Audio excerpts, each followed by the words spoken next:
Diversity. You have caused confusion. Fascist moron.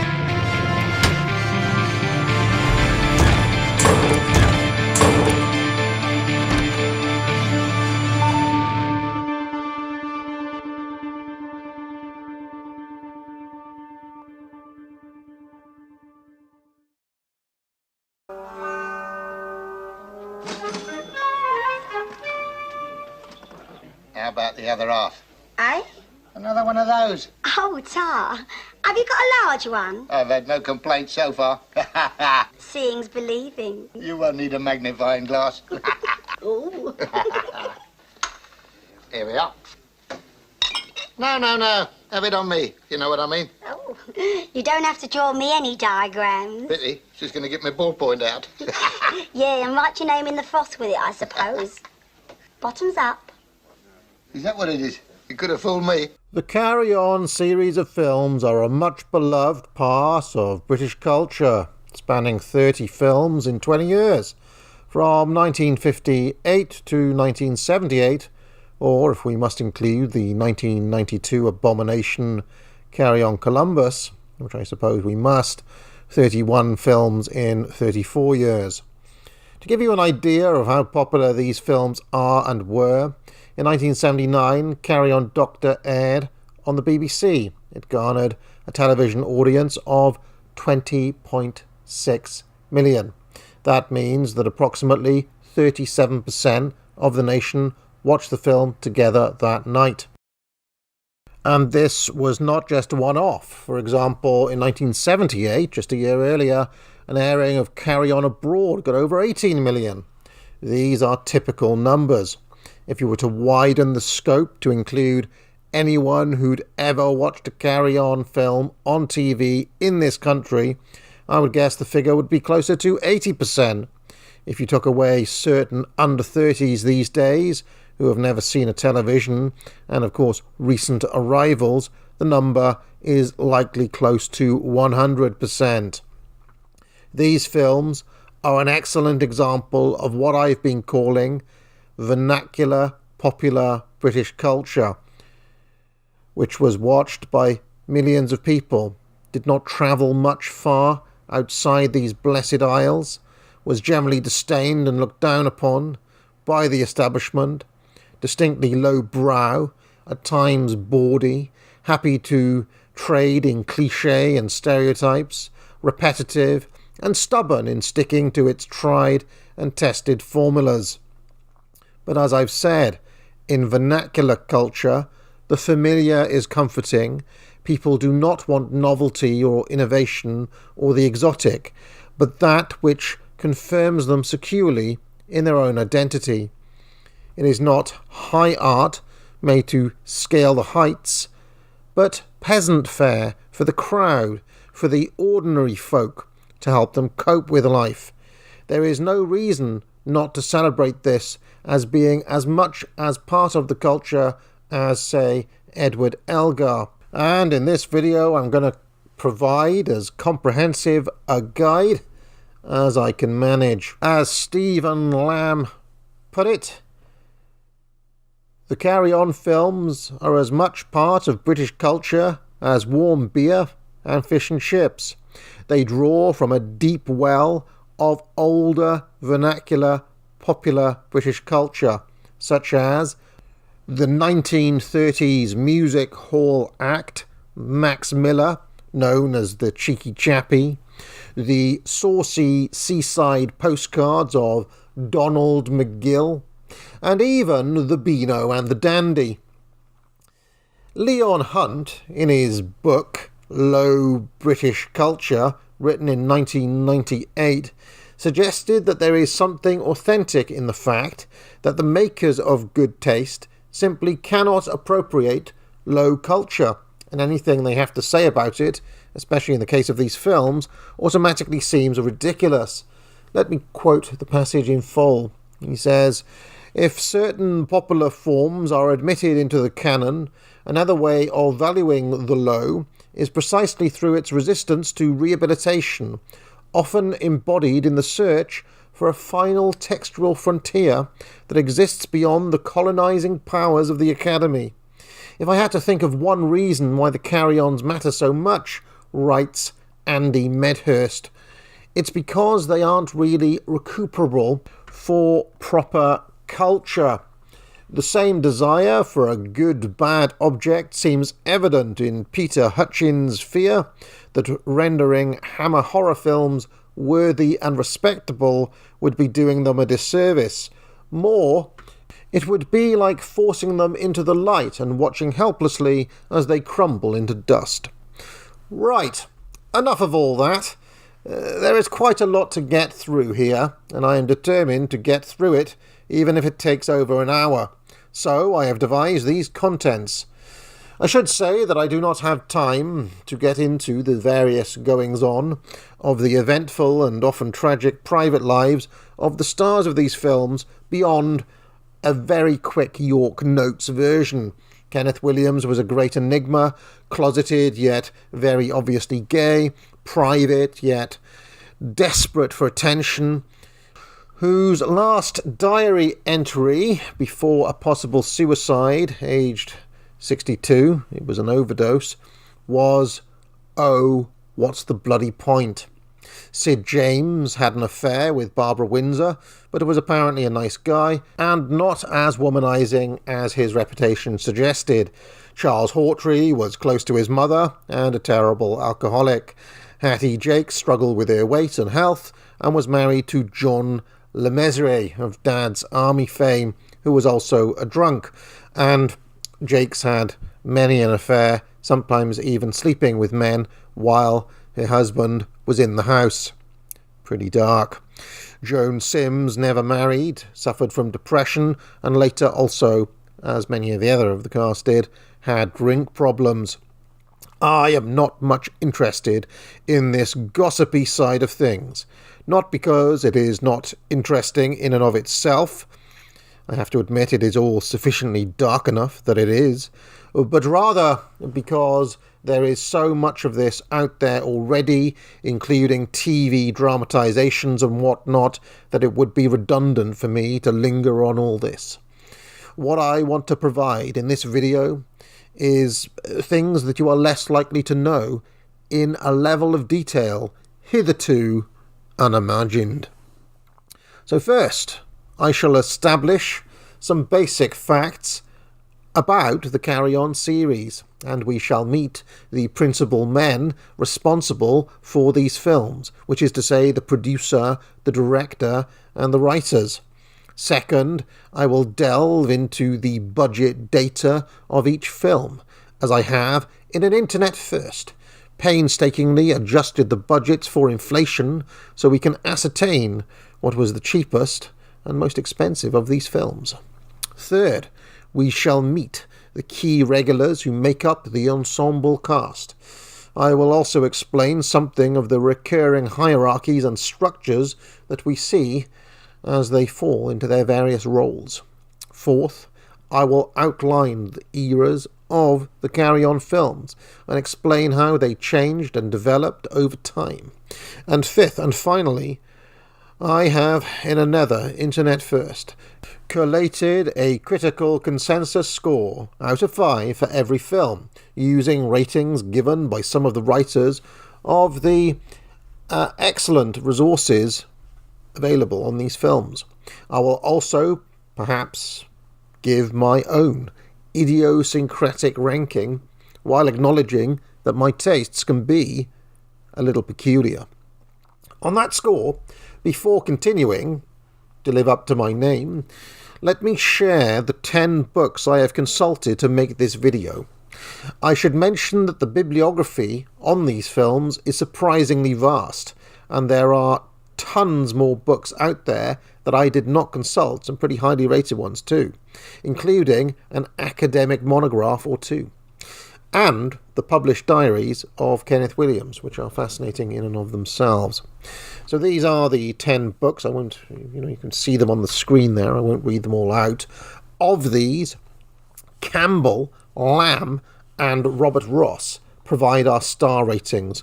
Snellgrove and Webber are content to confine themselves to facts and anecdotes, while Frost and Fryer seem to have pretensions to literary analysis. I will just mention in passing that Robert Ross's Carry On Companion has the most random foreword perhaps in publishing history. It is provided by none other than Phil Collins. I wonder what the genesis of that was. Anyway, let's carry on.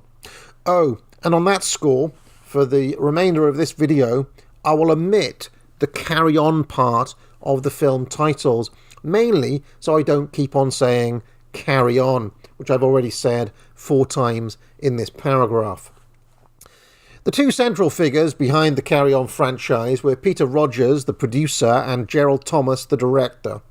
Both had served in the army during World War II, and Thomas had been a prisoner of war, something he shared with Kenneth Connor, Peter Butterworth, and the writer Talbot Rothwell. The fact these films were made by ex-army men is not often commented upon. I think one of the greatest elements in the whole thing is almost like metabolism. Yes. Was that we were all ex-servicemen fairly recently, if you understand me. Oh, I see. We all left the Army and Navy about 46. These were done 10 years later. And I suppose some having been in the entertainment side, ENSA and CSE and so on, which came afterwards, didn't it? CSE? Oh, yes, and military shows, of course, done for ourselves. Yeah. You'd love those. Perhaps it is fitting then that the first film, Sergeant, had a military theme. When that was made in 1958, both Rogers and Thomas were already experienced filmmakers. Rogers, 44 years old, had a script writing background, while Thomas, 38 years old, had an editing background. They had made a few children's films together in the mid-1950s. Peter Rogers was a producer for the company Anglo Amalgamated, run by Nat Cohen and Stuart Levy. When an unwanted script based on the play The Bull Boys by R.F. Delderfield, about the experiences of a group of British Army recruits under national service, came his way, Rogers tried to find a comedy writer to turn it into something usable.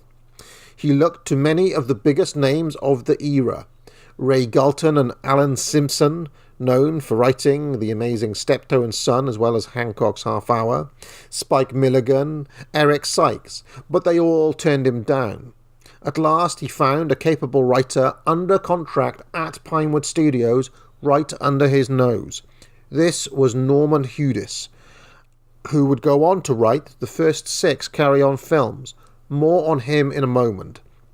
Incidentally, every single Carry On film was produced at the legendary Pinewood Studios, and Peter Rogers still had an office there until he died in 2009, aged 95. The Carry On name was suggested because a previous film, unconnected to the series in every way, except for the fact that Joan Sims had a small role in it, had been a minor hit, Carry On Admiral, which incidentally stars another all-time AA hero, David Tomlinson, of Mary Poppins fame. Hello, I'm Peter Rogers. You're about to see the last of the 1970s Carry On specials we made for television. It's a bit historical and hopefully a bit hysterical. I hope you like it. The main thing to know about Peter Rogers as a producer is that he was tight with budgets, tight with pay. He wanted to prove to the film world that films with very low budgets could still turn a good profit, and he proved this many times over with the Carry On films. Part of the low cost of the films was that all of the cast were paid a flat fee, the highest being £5,000 for the top stars, and the lowest, well, Jack Douglas got paid £25 for his role as twitching father in Matron. Now this would be a bone of contention for many of the stars over time, who never received percentages or residuals, but this was the Rogers business model. To give you an idea, in today's money, £5,000 in 1965 works out at around £82,000 today. Well, that's good in general, but in actors' salary terms, it is nothing. Incidentally, we have all the pay data across all of the films. You can see that William Hartnell, better known as the first Doctor Who, received only £2,000 for his star billing in Sergeant. Incidentally, he'd also starred in the Bolting Brothers satire, Private's Progress, 2 years previously, which is perhaps why he was cast. You can see that Kenneth Williams had to work his way up to the £5,000 he received in Cruising. His earliest roles in the series were paid as little as £450. But from Cruising in 1962, he wouldn't get another pay rise until 1978, and that was his last film. I don't know if Kenneth was aware of inflation, but in real terms, the £5,000 he got for Screaming in 1965 was worth twice as much as the £5,000 he got for Behind in 1975, which means he'd taken a 50% real terms pay cut in 10 years.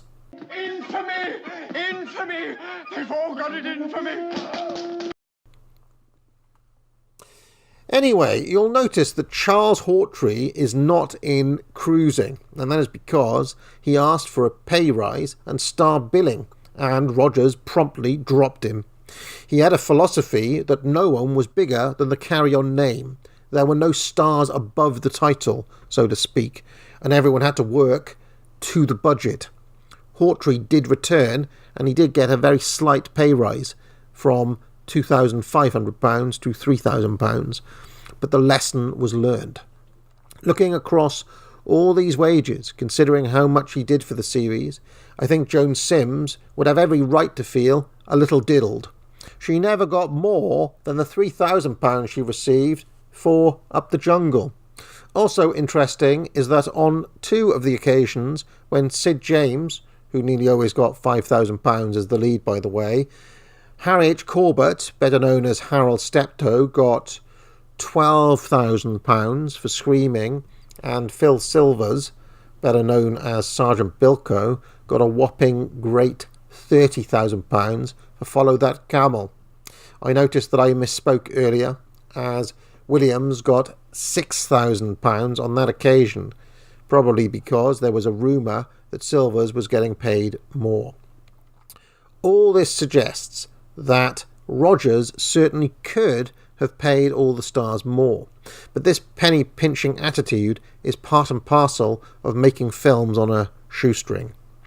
In 1972, when the cast turned up for Carry On Abroad, some of them were ready for a trip somewhere, Spain perhaps, only to find that the entire film was shot in the car park of Pinewood Studios.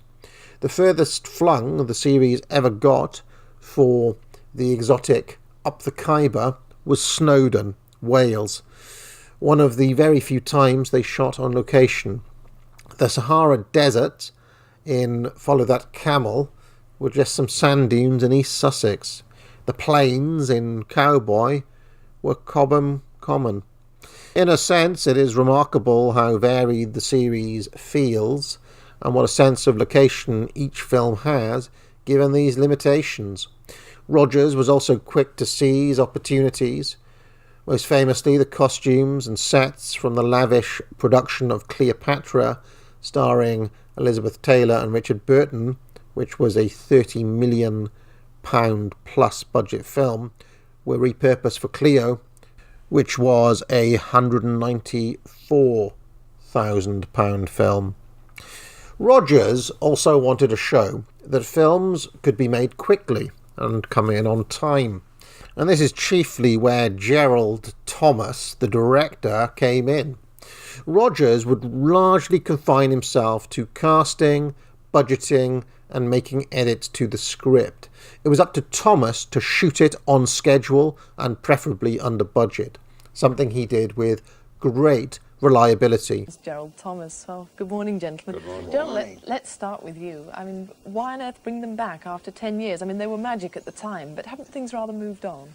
Well, they have, but really we're bringing them back more or less by public demand. We've had an enormous amount of pressure and correspondence in the last 6 months.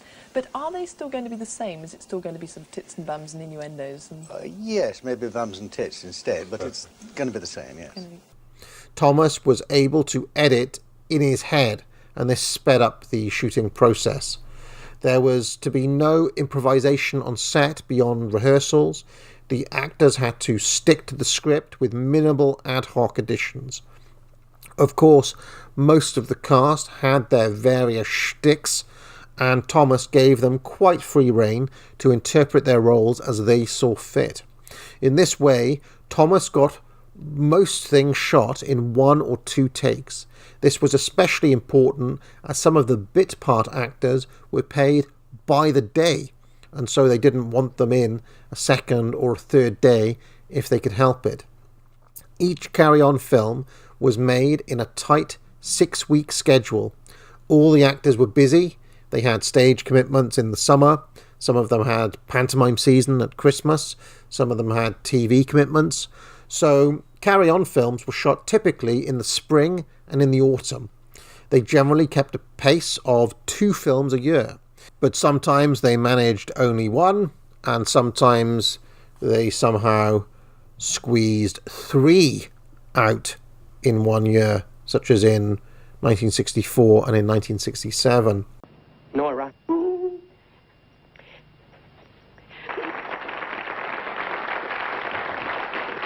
Actually, I was just reaching across then, Kenneth, to show them the Carry On movie video, which is about to come out. They're making they're going to release a lot of the videos, aren't they? A lot of the Carry On videos. Thousands of them, I believe. Yes. Well, I hope they sell thousands anyway. Anyway, that one's Carry On Nurse, but they must have been fun to make, mustn't they? Yes. 6 weeks every year we'd meet. They were done in 6 weeks, you know. 6 weeks? Oh, You're telling me they made them in 6 weeks? Yes. We had a race one year, I remember, with an Oscar Wilde film. I forget whether it was Peter Finch or Robert Morley in it, but they also did that film in 5 or 6 weeks. Incredible. It is safe to say that Thomas was not an auteur, not a flair director, no strange camera angles, jump cuts or any of that. As Stephen Lamb put it, not for him the sweeping panning shot, the adventurous angles and the intense directed performance. By all accounts, he was an affable and avuncular figure on set, despite his tight schedule. He could have a laugh or enjoy a practical joke, and with big characters like Kenneth Williams, Sid James, Kenneth Connor, Charles Hawtrey, etc. around, it would have been bad for team spirit if he did not let them have a mess around sometimes. But when it was time to work, Thomas's first assistant would come to the floor, clap and say, "Right, chaps, be loyal." And as soon as he said that, all the fooling around stopped and everyone was ready for the job. Additionally, no one could be late for set. Shooting started promptly at 8:30 a.m. and finished promptly at 5:30 p.m. on the dot. Not a minute overtime for any of the crew.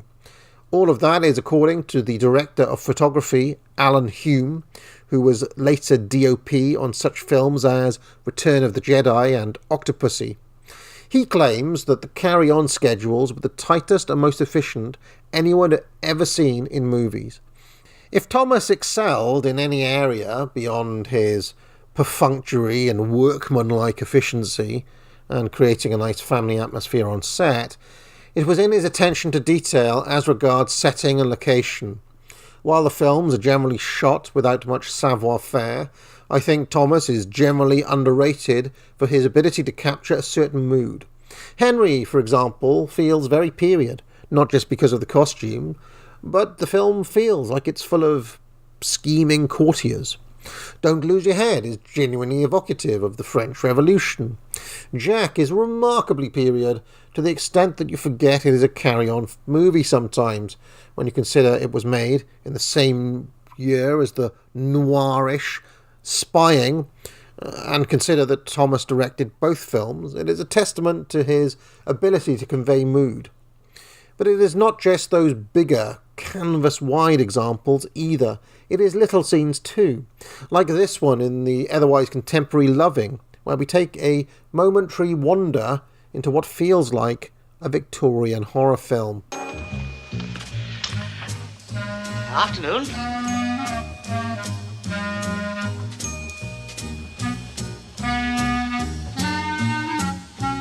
Nice day. Now, rounding out the key trio of creatives at the heart of the franchise is the screenwriter, of which there are two main writers for the series. Norman Houdis, who wrote the first 6 Carry On films, and then the incomparable Talbot Rothwell, also known as Tolly, who, like Thomas and the actors Peter Butterworth and Kenneth Connor, had been a prisoner of war in World War II at the Stalag Luft 3 camp. Talbot Rothwell.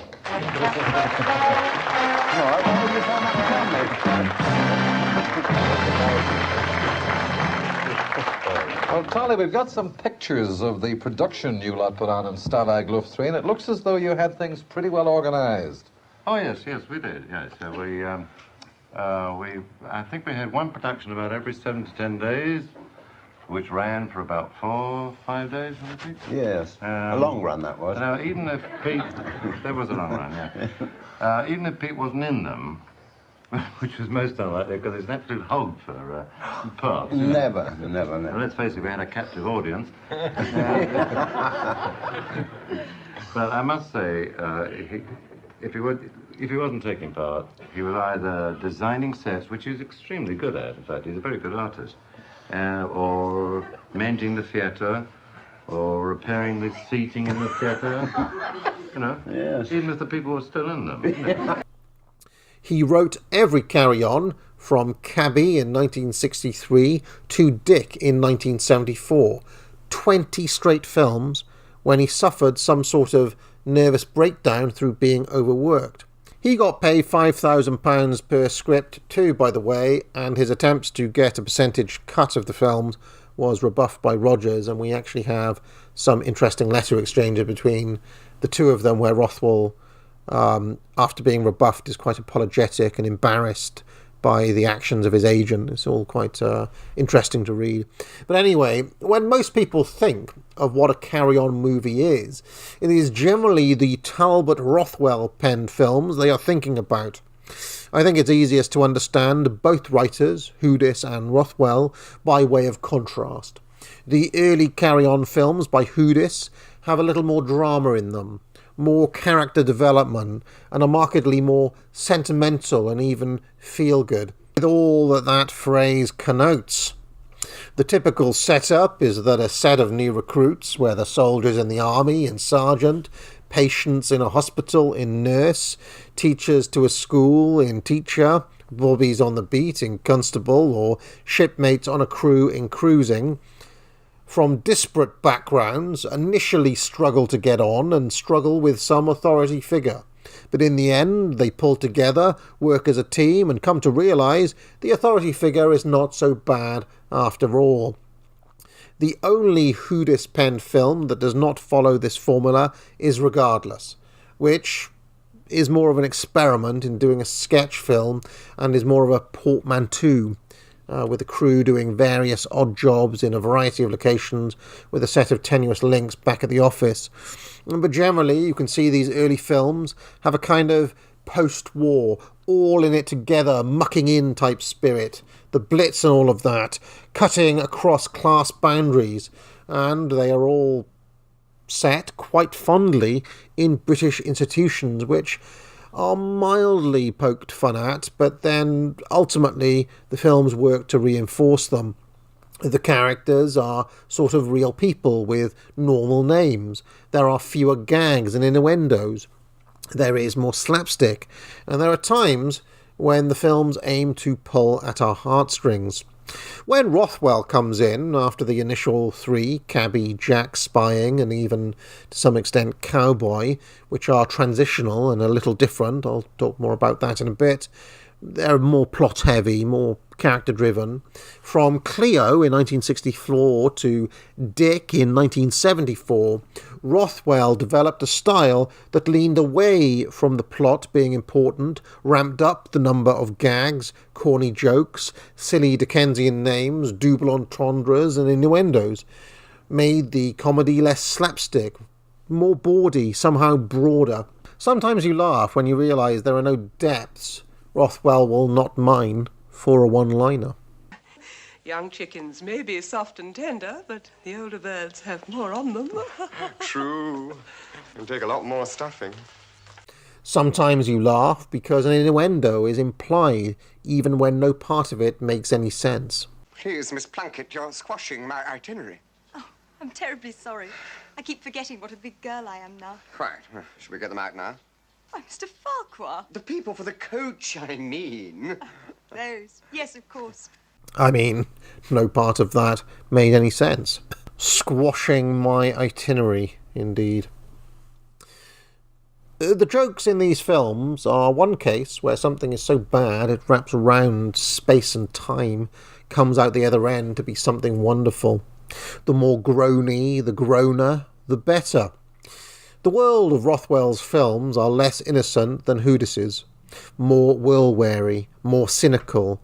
Men are driven by lust and greed. Women are aware of themselves as a commodity in the sexual marketplace and work to maximise what they can get out of it.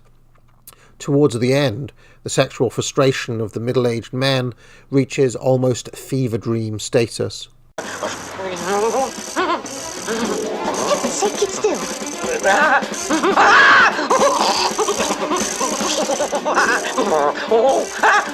the back pocket! Didn't you say so? There. Now, come along and stop making such an exhibition of yourself. While Hoodis works towards a kind of feel-good, tear-jerker ending, Rothwell might work towards a gag punchline. For example, and sorry, this is spoilers, people, so cover your eyes and cover your ears, Henry ends with Williams as Thomas Cromwell and Terry Scott as Cardinal Wolsey opting for the executioner's axe rather than endure trying to get the king another divorce. Or the films can end by descending into chaos, where there's a knees up or perhaps a fight, but generally the crescendo is a kind of anarchy, a dissolving in of the plot on itself. Rothwell is always non-sentimental, and while he's generally viewed as a right-wing writer, at the very least, small c conservative, in some cases outright reactionary, Hoodis, by the way, is seen as more liberal and progressive, but nonetheless, there is something quite radical in the fact that most, if not all, pomposity is punctured, undermined, or otherwise sent up in these films. Rothwell was said to have some rules for his writing. No one would ever actually swear, and despite the, at times, insane levels of seediness on display, none of the men ever succeeded in actually getting their leg over. There is something increasingly pathetic about the dirty old men who populate his scripts. I will speak more on this later, but the level of sexual repression is at times utterly tragic. I especially feel this about Kenneth Connor's middle-aged men when he comes back to the series. Well, I for one think it is absolutely outrageous asking us to share a room just because we're married. I don't know, dear. I mean, I thought it was quite reasonable in the circumstances. Oh, it's a jolly good idea. Huh? Well? Yes, well, I'll just go out onto the balcony.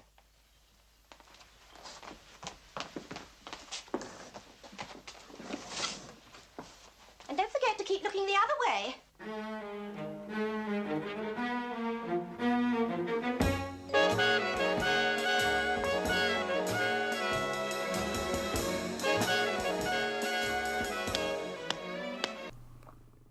For now, I will just say that I think while Rogers and Thomas provided the structure and the cast provided an extremely talented ensemble of very well-defined characters to draw from, If there's an artistic talent anywhere in these films, it is in Rothwell. I have often seen it written that the cast do well despite the script, that really these films are all about how the actors deal with ropey material. I disagree with this assessment largely, and believe that almost everything people love about these films comes from the pen and imagination of Rothwell. We see films with the same cast, the same director, and the same producer before Rothwell and after Rothwell, and the magic is only really there when he is writing. And although the first script of his, Cabby, is one of the very best films in the series objectively, I do not think he hits on his signature style until he's about 4 or 5 films in. It's from Cleo onwards, really, and I would argue, perhaps controversially, that we don't get the definitive Rothwell until about 1969, from Camping onwards, but more on that later. Now, before we delve into the films and the cast more as promised, let us have a look at these budgets. Here I have inflation adjusted all of the budgets to be expressed in constant 1968 British pound sterling. 1968 is the median of all of the years, the exact middle point of the 20 years of the films. That's why I've chosen 1968. We can see that Follow That Camel in 1967 was the most expensive film overall. Probably that was the salary of Phil Silvers that did that. But the general pattern is of rise and fall. The films start out very cheap in the Hoodis era. We have a rising cost as the series peaks in popularity during the 1960s, and then a general falling in the 1970s as the series itself dwindled. In many ways, this is exactly what one would expect. The average cost of a film in 1968 pounds was just 166,562, or in today's money, that's just over £3.6 million. All 30 films were made for just under £5 million in 1968 money, or just over £108 million in today's money. So there we have it in hard data. Rogers really did keep a very tight ship. Now let's meet the cast, and more importantly, the typical structures of the social worlds of these films. The lead star of most carry-on films is Sid James, a lovable rogue with his signature yak yak yak yak laugh. Stay here, I'll send for you when it's over. It's ridiculous. Now I think James is generally underrated in how well he carries a lot of these films, and in many different settings and locations too. He's a very good leading man.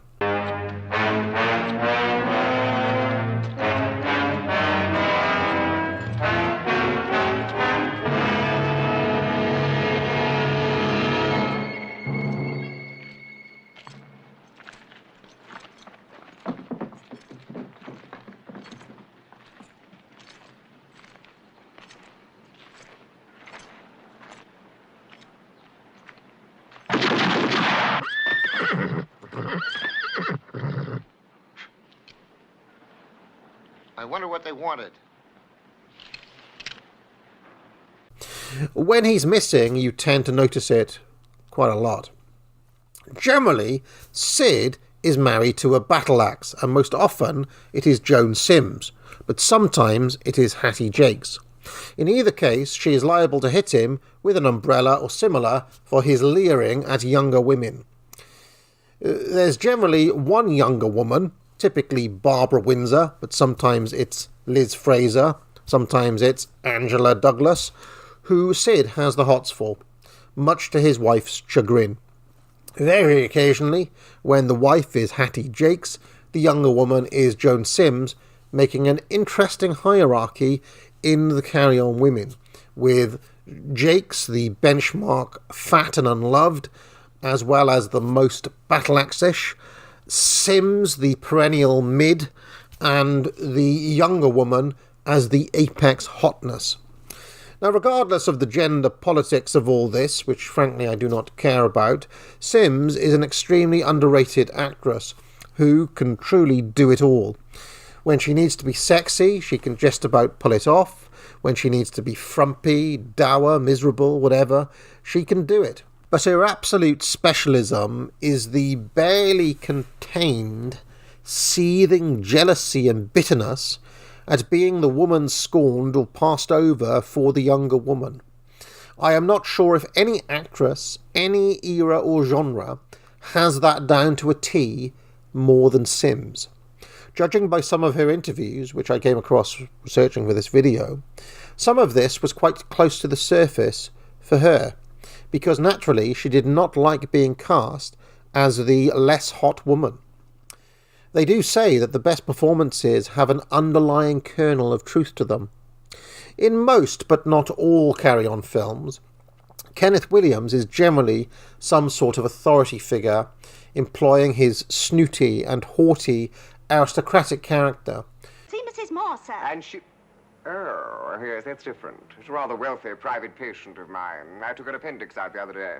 I hope you both had a nice time. I'll make the jokes if you don't mind. Stoppage. All right, Fosdick, get the car. Who can also be cowardly, a hypochondriac, or generally villainous, as the part and the plot demands. However, Williams also has what is known as his snide character, which was developed on the sitcom Hancock's Half Hour, which was more cockney and the origin of his "stop messing about" catchphrase. Snide was more liable to say things like "you nit" and things like that. In later roles, Williams might slide into the snide character for a line or two, but in some earlier roles, like Spying, for example, he is in that mode for the whole film. Oh, thank goodness for that. I thought I'd been filed for life. What the hell are you doing in there, Simpkins? You'll never believe it, Chief. Last night I came in here to put some files away, and some stupid, interfering, over-efficient nit went and slammed the door on me. I was the one who locked up in here last night, Simpkins. Oh. Yeah. Yes, well, a very good job you made of it, sir, I must say.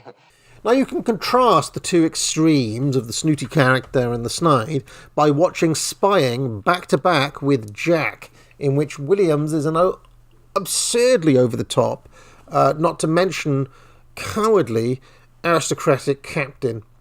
Oh, I don't know, Mr. Hyatt. It was quite an understandable mistake, really. You don't know this man, sir. You don't know my wife. Your wife's irrelevant, sir. Oh, you've noticed that, have you? No, what I mean is that she has nothing to do with the matter in hand. I mean, well, damn it, sir, he's guilty of insolence and insubordination. Yes, I suppose you're right.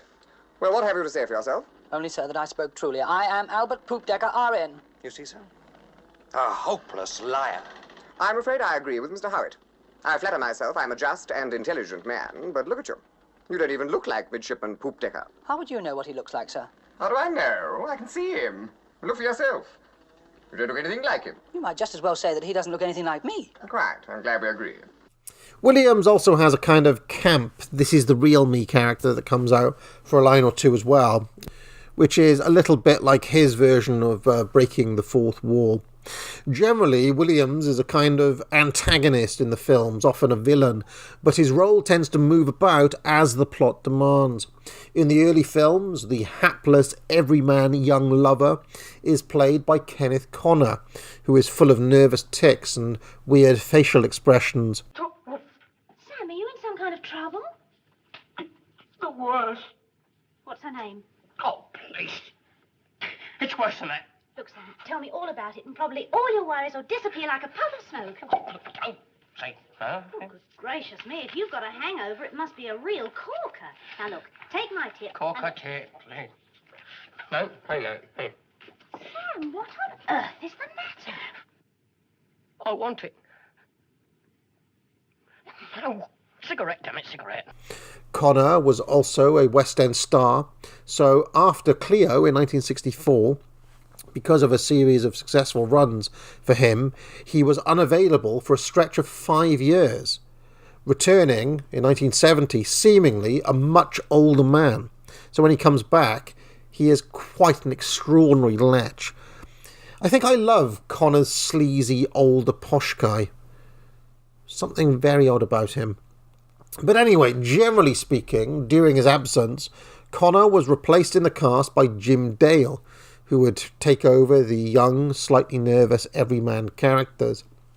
I believe that Connor comes back just as Dale leaves after Again Doctor. The young lover role is then taken by Julian Holloway.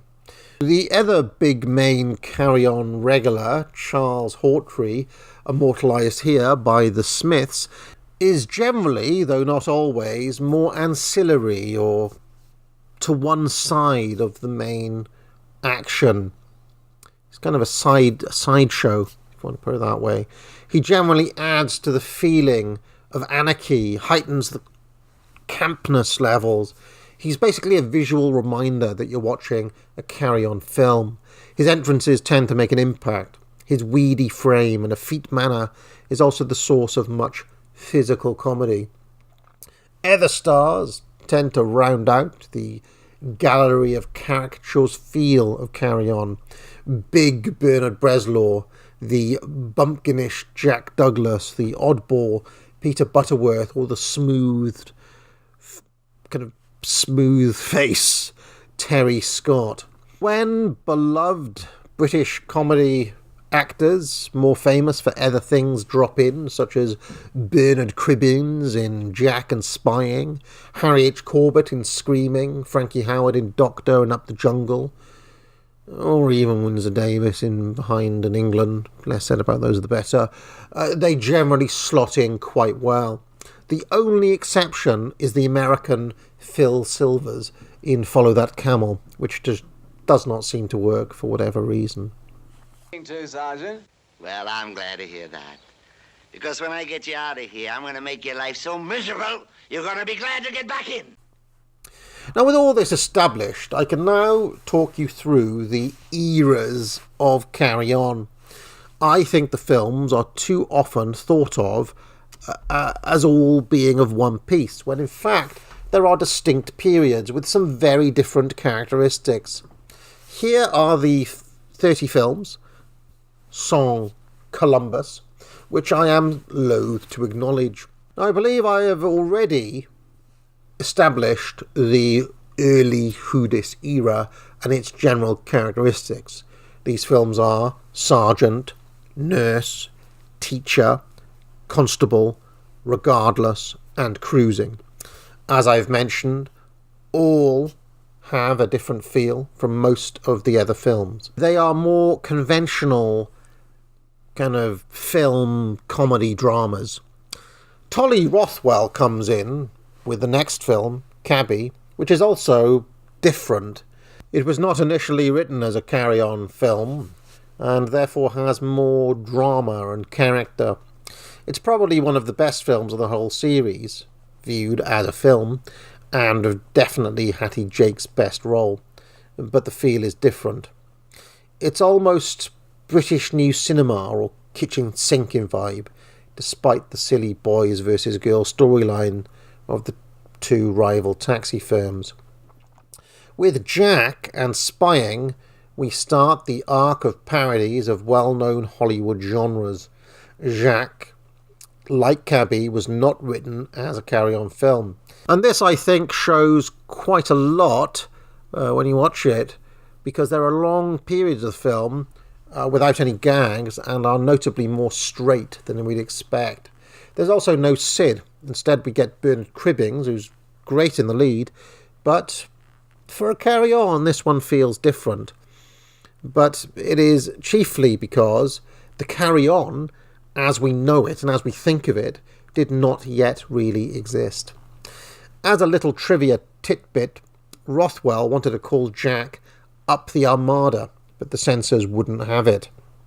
This is equally true, by the way, of Spying, a James Bond parody, and the title was registered by Peter Rogers immediately in 1962 when it became clear that Dr. No was a hit. Incidentally, that one also stars Bernard Cribbins. Now, for whatever reason, these first three Rothwell penned films do not feel like the rest, and I see them all as transitional films from the early Hudis era to what Carry On would become. Cleo is undoubtedly the one where it all clicked, and the start of the golden era. Carolyn Frost demarcates it this way in her book. With the exception of Follow That Camel, which has the Silver's Problem, and Cowboy, which is an odd film because the entire thing is played in broad American accents and is somewhat straighter than the others, closer in a way to Jack, all of the films of the golden period tend to be the ones that are most fondly remembered by fans of the series, especially Cleo, the Hammer horror parody Screaming, and of course Up the Khyber, which tends to be the one film in the series selected for top 100 film lists, BFI and British Heritage sort of stuff. Doctor is also easily the best of the 4 medical themed films. I should mention here also that the franchise switched distributors from Anglo Amalgamated to the Rank organisation in 1967 with Follow That Camel, and the inclusion of Silvers was to appease the new production company who had dreams of breaking the series again into America. Carry On Nurse in 1959 had done quite well as well. Now, I would argue that from Camping in 1969 we reach Rothwell's settled style and his late period. The level of sleaze and smuttiness notches up a touch here as the 60s gives way to the 70s, but it is never vulgar. While Again Doctor, Matron and Up the Jungle are all cash-in sequels of a sort, I really love this later run of films. The cast are all a little bit older. Kenneth Connor comes back as the pervious middle-aged man ever, and Sid is just masterful and world-weary in all of these outings. I generally like it when he's in a cardigan or a tweed suit or something. I think overall, I like it when the Carry On films are just in contemporary Britain. In these later films, everyone just knows what they're doing. The ensemble is close-knit, and these are the ones that I recall, for whatever reason, endlessly being repeated on television. I like the sense of things being routine, that people know their roles by rote, that there is a certain degree of going through the motions. These are the mundane rhythms of everyday life, habit and mundane repetition, like the best of Samuel Beckett's plays. There is something of all of this in the later Carry On films. It captures the clock in, clock out, evenly rotating aspect of life.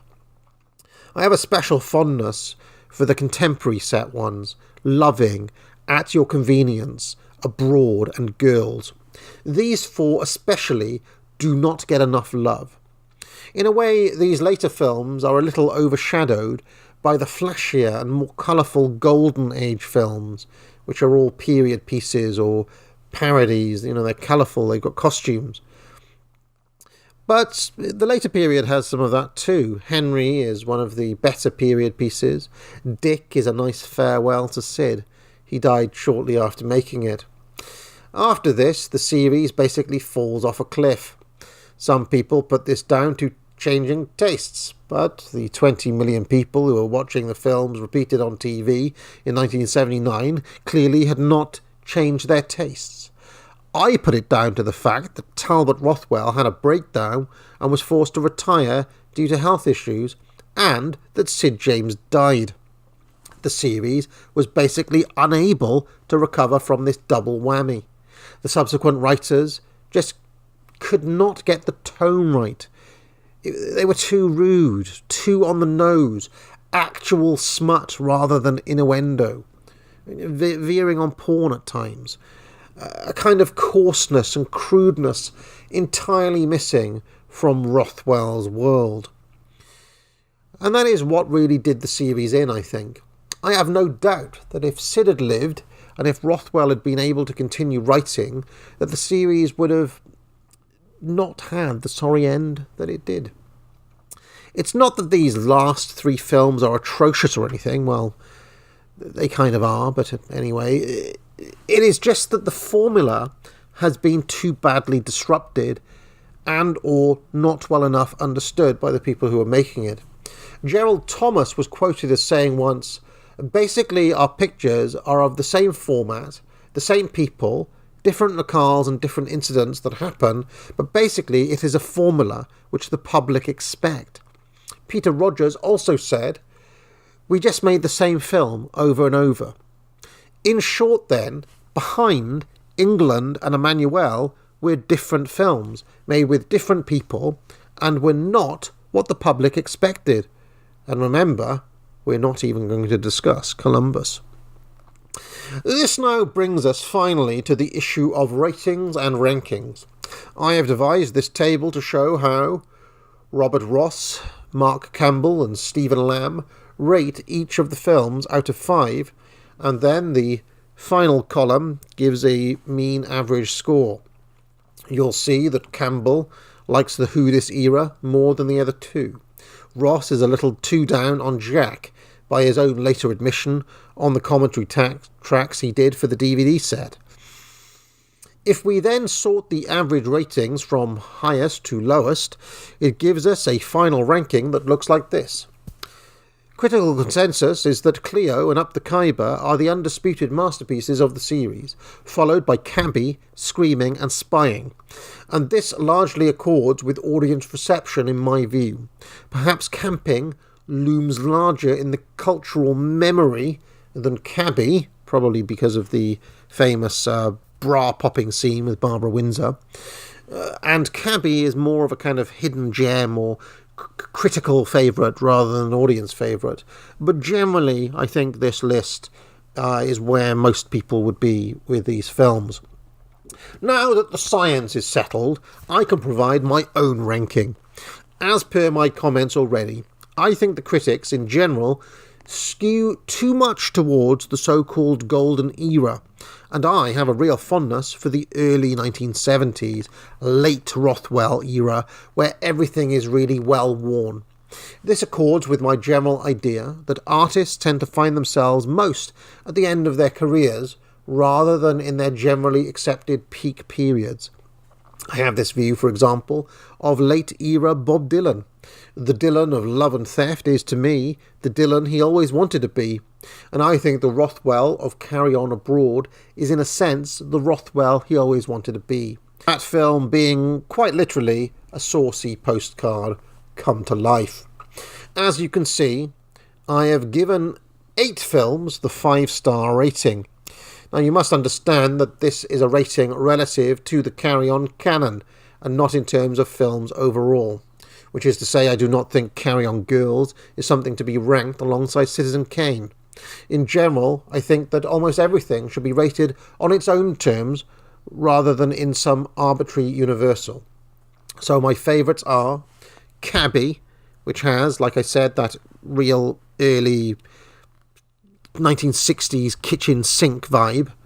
Hits different, as the kids say. Cleo, Screaming and Khyber, those 3 being the objective, critical and commercial high points of the series.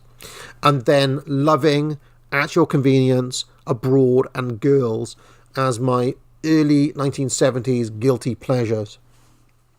I also think that these films find Rothwell at his most reactionary, lampooning unions in At Your Convenience, famously one of the few in the series to make a loss, since the working class audiences did not take kindly to seeing themselves as the butt of the jokes in that one. Also not helped by the fact that it was advertised for a period before it came out as Carry On Comrade. Unlike the critics, I think the sketch or portmanteau format suits the series quite well. Literally nobody is watching one of these films for the plot. And Loving, to me, seems like a Rothwell rewrite of Regardless. It's like Carry On Regardless given the Rothwell treatment. That one has the greater sense of contemporary Britain in it for my money. You see snogging young couples blissfully unaware of the sexual repression of all these middle-aged men from the interwar period. There's even a black bus conductor, a super rare moment of diversity in one of these films. Abroad is the last film with pretty much every regular in it, and although it is particularly sleazy as an outing, the idea of the crew going on a seedy little holiday to a crap hotel in Ells Bells, and then literally nobody managing to get their leg over, despite palpable desperation on most of the male cast, is to me the absolute essence of what Carry On is all about. Much more than the period pieces, the costumes and the famous lines. And finally, Girls is the first time that feminism overtly enters the picture through June Whitfield's puritanical, almost Mary Whitehouse-ish Augusta Prodworthy and her efforts to shut down a beauty contest. What I find interesting is that despite Rothwell's plainly reactionary sensibilities here, he sort of lets her win. It's almost like he knew what was coming. Let us end there, friends. This video can stand as a tribute to this series, which was as big a part of British culture growing up as watching football, fish and chips down the beach, Sunday roasts and all the rest of it. Many a rainy Sunday, I remember, nothing else being on, sticking on one of these films. They are comforting in a way. It's that reassurance of familiarity and the coming to terms with a routine that I believe stands at the heart of vernacular, popular British culture.